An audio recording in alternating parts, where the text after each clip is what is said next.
चलिए आज आप लोग को बहुत इम्पोर्टेंट टॉपिक बताने जा रहे हैं जो आपको एग्जाम में अक्सर ही पूछता है और इस बार भी आपको एग्जाम में पूछेगा ही, है ना।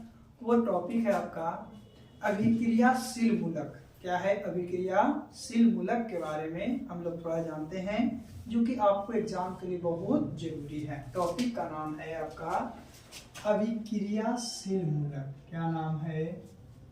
अभिक्रियाशील मूलक। अभिक्रियाशील मूलक जो है आपका टॉपिक का नाम है और इससे आपका कंफर्म 4 से 5 मार्क्स आपका एग्जाम में पूछा ही जाएगा। कंफर्म 110% है कि 4 से 5 नंबर आपसे पूछा ही जाएगा, है ना। सबसे पहले हम लोग जानते हैं इसके बारे में। सबसे पहला जो है OH। क्या है? OH जिसके लास्ट में लगा हुआ है, OH जिसके लास्ट में लगा हुआ है वो आपका क्या क्रियाशील मूलक है? तो OH लगा हुआ है तो आपका अल्कोहल का। किसका?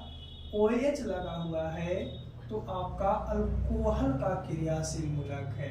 जिसके लास्ट में अगर OH लगा हुआ है तो आपका किसका है? अल्कोहल का है क्रियाशील मूलक। दूसरा CHO अगर लगा हुआ है तो आपका एल्डिहाइड का है। किसका है? एल्डिहाइड का है। कब? जब CHO लगा हुआ है तब।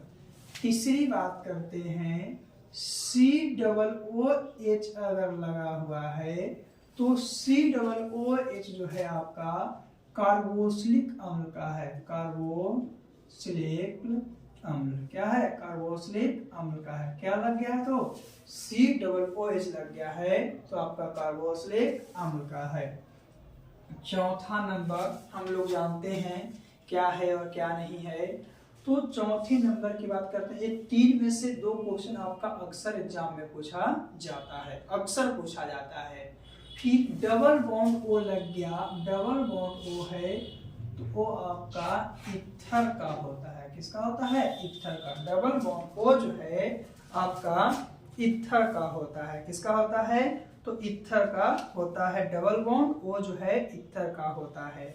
फिर है इस जो है आपका ईथर और डबल बॉन्ड O एक और में आता है वो आपका कीटोन का होता है। किसका होता है? कीटोन का होता है।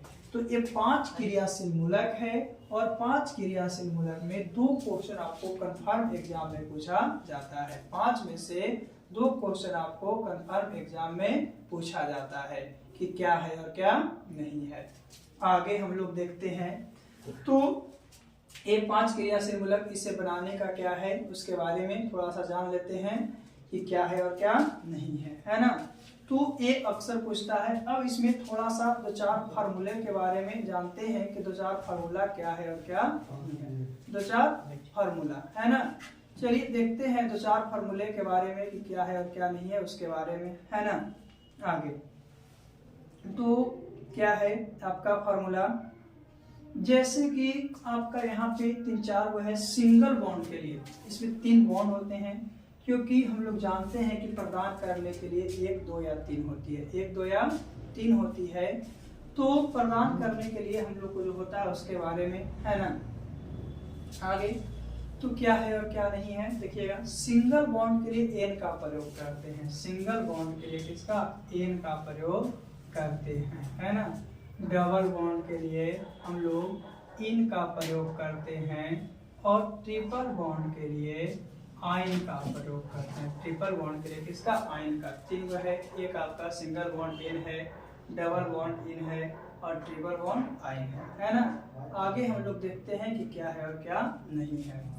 तो क्या है हम लोग देखते हैं यहाँ पे कि N, इन और आयन है, 3 है। अब बनाने के लिए किस तरह से यूज करते हैं, बनाने से के लिए किस तरह से यूज करते हैं। तो बनाने के लिए हम लोग थोड़ा सा एक बॉन्ड है क्या सिंगल बॉन्ड डबल बॉन्ड दोनों के बारे में जानेंगे क्या है और क्या नहीं, है ना।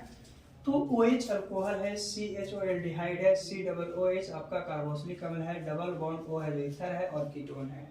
ये सभी का समान सूत्र जानते हैं तो सबसे पहले अल्कोहल का समान सूत्र जो होता है ये भी आपका CnH2n प्लस 1OH होता है। CnH2n प्लस 1OH होता है ना। फिर है आपका किसका एल्डिहाइड के CnH2n प्लस 1CHO होता है। फिर है कार्बोक्सिलिक अम्ल के, तो कार्बोक्सिलिक अम्ल का क्या होता है CnH2n प्लस 1COOH। ईथर है तो ईथर का आपका डबल बॉन्ड O है तो दोनों तरफ CnH2n प्लस 1 और फिर O है और होल 2 है यानी ऐसे है ना, CnH2n प्लस 1 इस तरह से, और इसी के ए होता है, दोनों एक ही ग्रुप में आते हैं। चलिए आगे देखते हैं क्या है और क्या नहीं है। जैसे ही अल्कोहल का हम लोग IUPAC नेम लिखते हैं, किसका अल्कोहल का फर्स्ट वाला को, तो उसमें हम लोग ऑल है, अल्कोहल में क्या है ऑल है, क्योंकि अल्कोहल ऑल है ना, तो उसको अल्कोहल को लास्ट में जोड़ते से हम लोग क्या जोड़ते हैं ऑल को जोड़ते हैं। किसको जोड़ते हैं ऑल को जोड़ते हैं, और ऑल को जोड़ने के बाद हम लोग क्या करते हैं इसका नामकरण करते हैं। यानी कि जिसमें लास्ट में है फिर एल्डिहाइड है तो एल्डिहाइड में क्या होता है, तो एल्डिहाइड के लास्ट में हम लोग अल जोड़ते हैं, क्या जोड़ते हैं लास्ट में अल। दूसरा क्या था एल्डिहाइड, तो एल्डिहाइड के लास्ट में हम लोग अल जोड़ते हैं। फिर है तीसरी करते हैं, तीसरी बात है एल्डिहाइड के बाद कीटोन। कीटोन क्या है, तो कीटोन में हम लोग देखते हैं तो कीटोन में हम लोग ओन जोड़ते हैं। कीटोन में क्या जोड़ते हैं ओन जोड़ते हैं, है ना। और जो चौथा आपका ईथर है, ईथर में ईथर ही होता है, और ईथर के बाद कीटोन है तो कीटोन में कीटोन ही होता है। कीटोन में क्या होता है कीटोन ही होता है ना। तो ये इसका क्रियाशील मूलक है। क्रियाशील मूलक के बाद हम लोग जानेंगे कि इसमें क्या है और क्या नहीं है। चलिए आगे जानते हैं क्या है और क्या नहीं है। कार्बोक्सिलिक अम्ल जो जोड़ेंगे